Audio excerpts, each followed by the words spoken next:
Hi, I'm Perry Atkinson, General Manager here at theDove. Hey, check out our other videos and check out our website at thedove.us.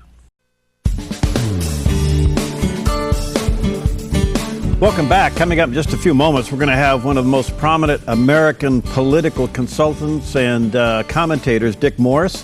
He's authored over 14 books, and of course he's has become well known for his insightful look at politics and guiding quite a few elections and candidates to victory.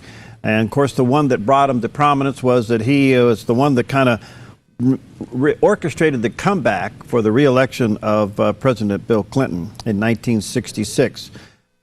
His website is extremely resourceful. You may want to check it out. It's dickmorris.com. Not only does he have a lot of articles there, but he also has a lot of videos there, and I think you might find them to be pretty interesting. Some of the videos that are available are the stock market crash, the greatest U.S. presidents and why, Obamacare's impact on the election, et cetera, et cetera. So I think you'll find dickmorris.com to be a pretty resourceful website. His latest book, Power Grab, and it is already a bestseller. Dick, nice to have you, friend. How are you? It's great to be here, Perry. By the way, if you go to dickmorris.com and you sign up, I'll send you a video every single morning at about noon about that day's political events.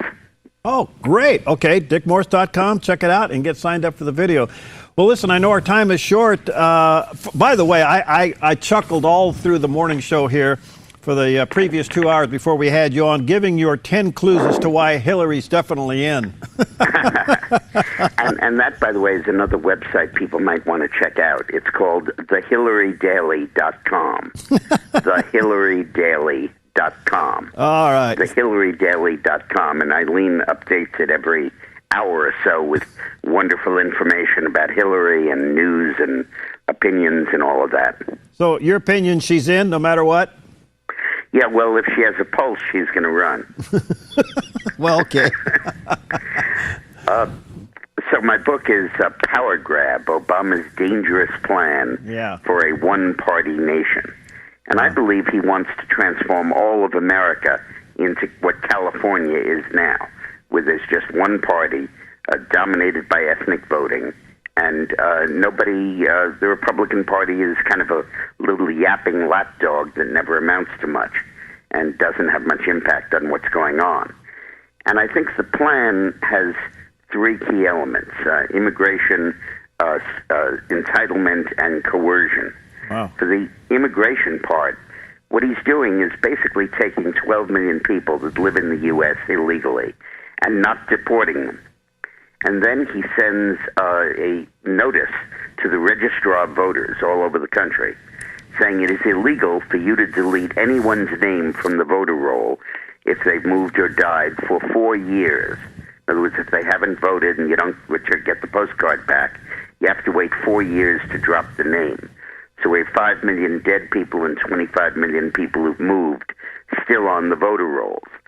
And then he gets ACORN and his various groups to vote these people in other states when they don't live there anymore or when they've died, but the names are still there.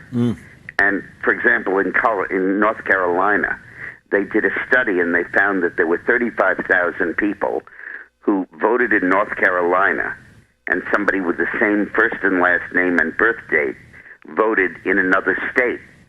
So what happened is the guy, lived in Ohio, and he moved to North Carolina, and he votes in North Carolina. In the meantime, some illegal immigrant, with the help of ACORN, votes under his name in Ohio.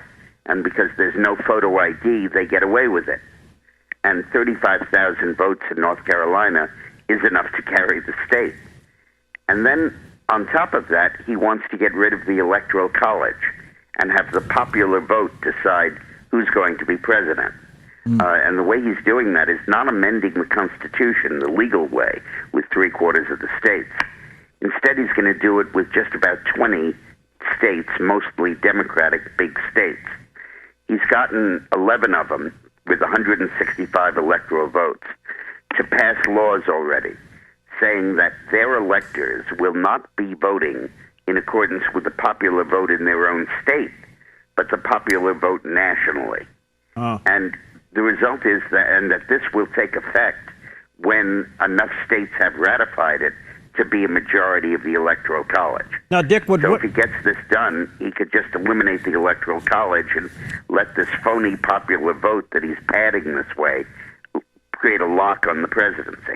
Dick, in the state of Oregon, they've been trying to eliminate the open, take away the primaries and do the open primaries. Is that the first step of this?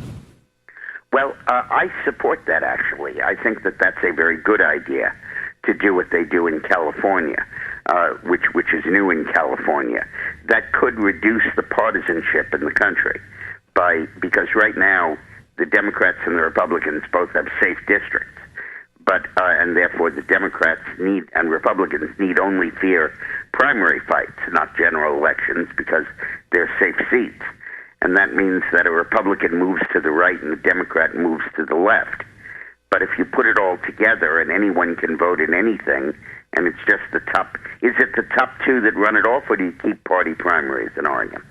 All right, so the other one is entitlement. In Oregon, do you keep the party primary under this proposal, or do you just permit cross-voting? Well, right now it's closed primaries. Yeah, okay. So that might not be a good idea. I might have misunderstood it. Yeah. But let me proceed with subsidies.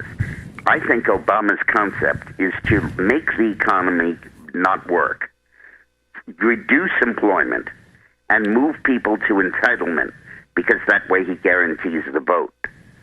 When he took office, there were 70 million people getting government subsidies. Now there are 105 million getting it. And I think the purpose of Obamacare is not only to socialize medicine. I think its main purpose is to create an entitlement that the middle class has to use to get its insurance. So instead of just happily choosing the insurance you want and you can afford, you have to choose a soup-to-nuts insurance that costs so much that you need a subsidy for it. And that's another 10 or 15 million people dependent on subsidies and therefore dependent on the Democratic Party. All right, Dick, I'm almost out of time, and I wish I had you for an hour. But what do you think is the squeeze to take over the Senate? What's the sneaky plan? I think we're going to be in pretty good shape on that. I think that we now have about 8 states in which Republicans have pretty good leads, and 2 more that might fall to us. And the Democratic plans to steal a seat or 2 by running an independent in Kansas and South Dakota appear to be falling short. So I think we're going to be okay on that. And I think and one of the reasons I wrote this book before the election, Power Grab, is that it really explains what we can do once we take the Senate. There's a huge number of things that we can do, even with the president having a veto, that will dramatically change stuff, and Obama can't do anything about it. And they largely relate to our capacity to go line by line in the budget, whereas Obama does not have a line-item veto. Wow. And I explain it in great detail in the book. It's called Power Grab. One other quick question, and that is back to Hillary. Do you think she's electable nationwide? Yeah, I think she's electable. I don't think she's going to win, though. If you're following what's going on Wall Street right now, Dow is down by another 300 points, or 200 to 300. And I think we are witnessing an all-time hair-raising stock market crash that I think is going to be followed by a recession in the United States. And I think by the time Obama leaves office, the fruits of his policy will be evident in foreign affairs with ISIS, in domestic policy with the economy likely have fallen apart, in immigration by the open border. And I think those qualities, that record, will be enough to kill the Democratic candidate. All right. Dick, thank you for your time. I know you protect it, and I value it greatly to have you. I want to have you back often. DickMorris.com. And thanks for that great introduction. I appreciate it. Okay, and a great resource, DickMorris.com. Sign up for his videos as well, and pick up the new book, Power Grab by Dick Morris. Thanks, my friend. Have a good day. Talk to you again soon. Thank you. Okay, Dick Morris again, and at DickMorris.com. I will say this, the videos are great. He has some good resources there, and it kind of give you some insight of some of the things that are going on. All right, we'll see you next time on Focus Today. And until then, have a great day. God bless you.